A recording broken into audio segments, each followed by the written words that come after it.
Exodus chapter 1, New Living Translation.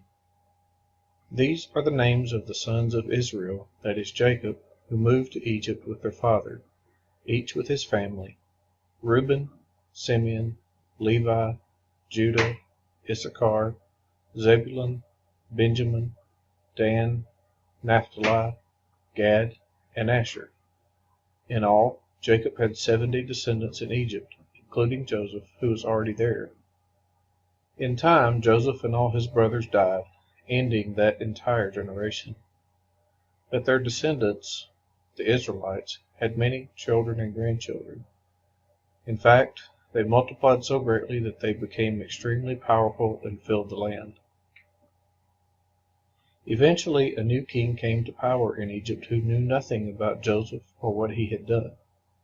He said to his people, "Look, the people of Israel now outnumber us and are stronger than we are. We must make a plan to keep them from growing even more. If we don't, and if war breaks out, they will join our enemies and fight against us. Then they will escape from the country." So the Egyptians made the Israelites their slaves. They appointed brutal slave drivers over them, hoping to wear them down with crushing labor.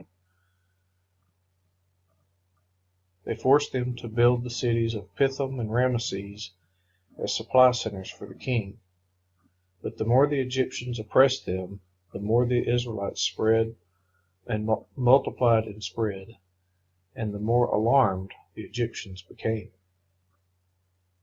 So the Egyptians worked the people of Israel without mercy, and made their lives bitter, forcing them to mix mortar and make bricks and do all the work in the fields. They were ruthless in all their demands. Then Pharaoh, the king of Egypt, gave this order to the Hebrew midwives, Shiphrah and Puah: "When you help the Hebrew women as they give birth, watch as they deliver. If the baby is a boy, kill him. If it is a girl, let her live."